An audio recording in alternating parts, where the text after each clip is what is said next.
On April 4th, 2015, police stumbled upon one of the most horrific crime scenes imaginable.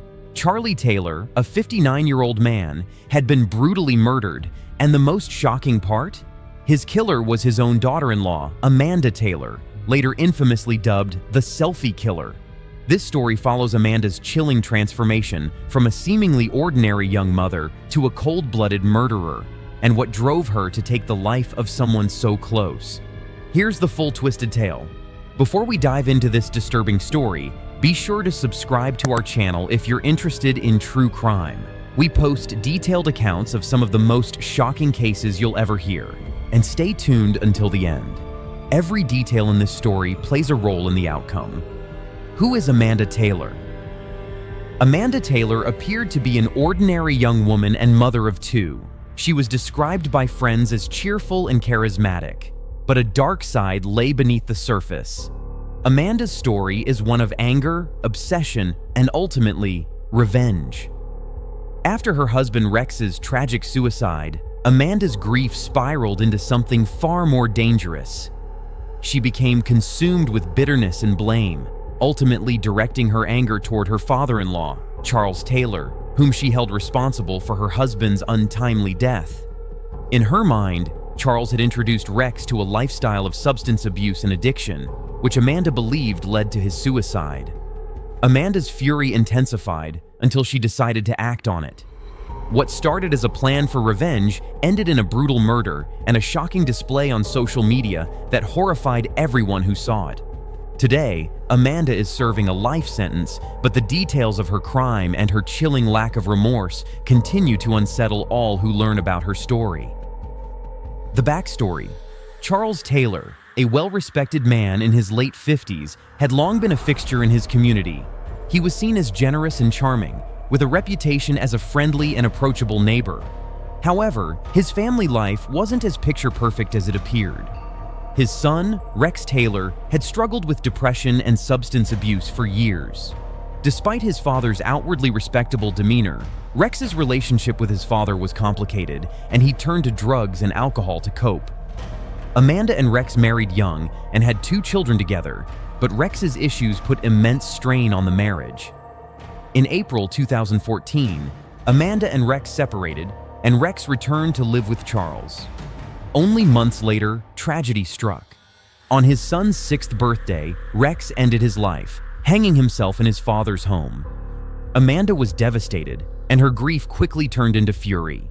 She blamed Charles for Rex's death, convinced that his father's influence had led him down the dark path that ultimately claimed his life.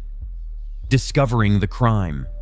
Almost a year after Rex's suicide, police were called to Charles Taylor's home on April 4th, 2015. They found a brutal scene. Charles's body bore 31 stab wounds and signs of blunt force trauma.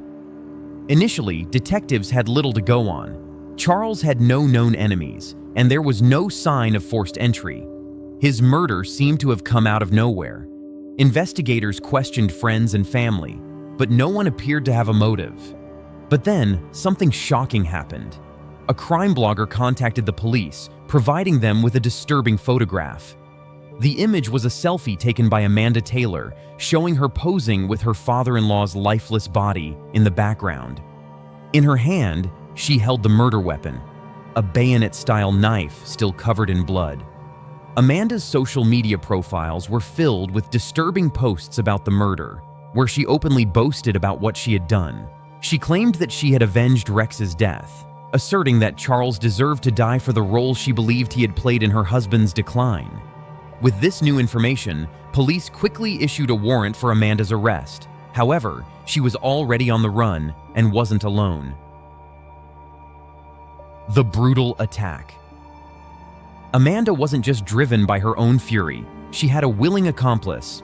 Her friend Sean Ball, who was attracted to Amanda, agreed to help with her revenge plot. Sean had previously claimed he was a former Navy SEAL, even boasting of having killed numerous people in combat, a lie designed to impress Amanda. The two shared an unsettling fascination with violence and death, which Sean exploited to encourage Amanda's plans. Together, Amanda and Sean broke into Charles's home while he was asleep on the couch. Amanda attacked him first, stabbing him repeatedly with her bayonet-style knife, while Charles fought to defend himself. During the struggle, he managed to grab Amanda's hair, but Sean stepped in, hitting Charles with a tire iron. Even as Charles begged for his life, Amanda continued the brutal assault, showing no mercy. It was an act of pure rage, and the fact that she posed for a selfie afterward only highlighted her lack of remorse. After the attack, Amanda and Sean fled the scene. They traveled along the Blue Ridge Parkway, heading from Virginia to North Carolina. But Amanda's bloodlust wasn't satisfied. She began discussing her desire to find another victim, hoping to replicate the rush she felt from the murder. Sean, now alarmed, refused to help. In response, Amanda shot him in the face. Miraculously, he survived the shooting and managed to get medical help, but his injuries were severe. Legal consequences. Amanda was arrested shortly after reaching North Carolina, and the details of her capture were as shocking as the crime itself. She seemed disturbingly proud of her actions, cooperating fully with authorities and sharing every detail. Initially, Amanda planned to plead guilty and requested the death penalty, stating that she had no regrets. However, she later changed her mind, ultimately pleading not guilty in court. The prosecution's case against Amanda was unshakable. Her confession, coupled with the photo she posted online, left no room for doubt. Amanda's defense argued that she was emotionally disturbed and believed that her actions were justified by her love for Rex. The jury, however, saw through this argument and returned a guilty verdict within 25 minutes. Amanda was sentenced to life in prison without the possibility of parole. Sean Ball, though severely injured, survived his ordeal and was also sentenced. He accepted a plea deal, admitting to second-degree murder. His sentence was set at 60 years, though it could be suspended after 41 years if he shows good behavior. During his hearing, Sean expressed regret, apologizing for his involvement and stating that he never wanted anyone else to get hurt. He claimed he had only agreed to help Amanda because he was infatuated with her, though this did little to sway public opinion. Where are they now? Today, Amanda Taylor is serving her life sentence at the Fluvanna Correctional Center in Troy, Virginia. She remains an infamous figure, remembered for her disturbing lack of remorse and the chilling selfies she took. Her accomplice, Sean Ball, is incarcerated at the Augusta Correctional Center in Craigsville, Virginia. If he serves his full sentence, he will remain behind bars until at least 2051. The case of Amanda Taylor, the selfie killer, serves as a haunting reminder of how grief and rage, left unchecked, can spiral into tragedy. Amanda's decision to take justice into her own hands didn't bring her husband back, nor did it heal her pain. Instead, it left a trail of destruction and devastation that has scarred all who were involved. And that concludes this story. Thank you for watching. If you found this story as chilling as we did, don't forget to like, share, and subscribe to the channel. Drop a comment below with your thoughts on this shocking case, and join us next time for another disturbing true crime story. See you soon.